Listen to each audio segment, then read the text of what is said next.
யாக்கோபு நிருபம் 5வது அதிகாரம் அதனுடைய 17வது வசனத்தை வாசிக்க கேட்கலாம். எலியா என்பவன் நம்மை போல பாடுள்ள மனுஷனாயிருந்தும் மழை பெய்யாதபடிக்கு கருத்தாய் ஜெபம் பண்ணினான். அப்பொழுது 3 வருஷமும் 6 மாதமும் பூமியின் மேல் மழை பெய்யவில்லை. ஹல்லேலூயா.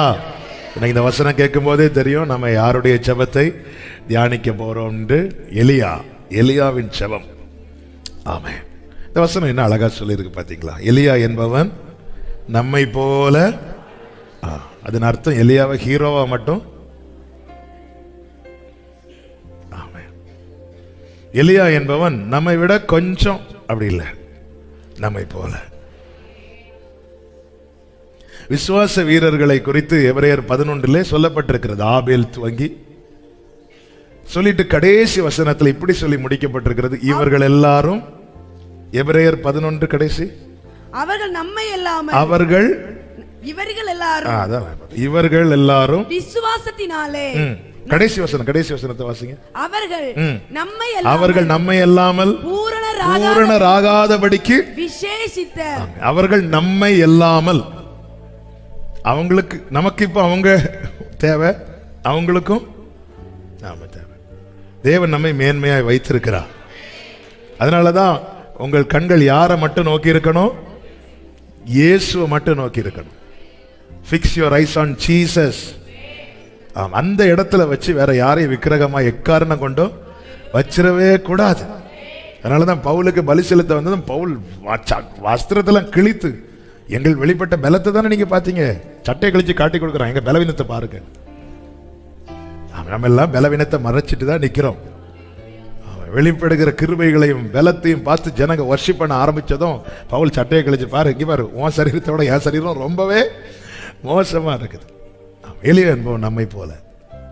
அப்ப ஒரு காரியம், ஆண்டவர் வைக்கிற ஆண்டவருடைய ஸ்தானத்துல வச்சிடக்கூடாது. 2வது காரியம், எலியாவுக்கு கருத்தா ஜெபம் பண்ண முடியும்னா நமக்கும் முடியணும். நம்ம பாடுகளை காரணம் வைத்து ஜெபிக்காம இருக்க பார்க்கிறோம். எலியாவும் நம்மை போல பாடுள்ள மனுஷன். ஒரு பாடுள்ள மனுஷனுக்கே கருத்தா ஜெபம் பண்ண முடியும்னா ஜெபம் பண்ண முடியணும். ஹல்லேலூயா. எலியாவின் தேவன் பாடினா போதாது, எலியாவை மாதிரி ஆண்டவர் அழகா கொண்டு வந்து சில வார்த்தைகளை எழுத வைத்திருப்பது எதுக்கு அப்படின்னா, நீ அதை ஸ்கிப் பண்ணிடாத, அதை பாரு. எலியா என்பவன் நம்மை போல. நம்ம யார் வாசித்தாலுமே அப்படிதான் வாசிக்க முடியும். எலியா என்பவன் மோசையை போல பாடுள்ளவன், அப்படி அல்ல. எலியா என்பவன் ஆபிரகாமை போல பாடுள்ளவன், அப்படி அல்ல. எலியா என்பவன் நம்மை போல. நமக்கு இப்ப என்னென்ன கஷ்டங்கள் இருக்கிறதோ அதே கஷ்டம் அல்ல, ஆனால் எலியாவுக்கு இருக்கிற கஷ்டங்களும் அதே போலதான். ஆமென். ஒருத்தங்களுக்கு தலைவலி இருக்கும், இன்னொருத்தங்களுக்கு கைவலி இருக்கும். 2 பேருமே வலியில என்ன பண்ணுவாங்க? கஷ்டப்படுவாங்க. எலியாவுக்கு இன்னொரு பாதையின் வழியாய் பாடுகள், நமக்கான பாதையின் வழியாய் பாடுகள். வித்தியாசமான பாடுகளா இருக்கலாம், ஆனா வலி ஒண்ணுதான்.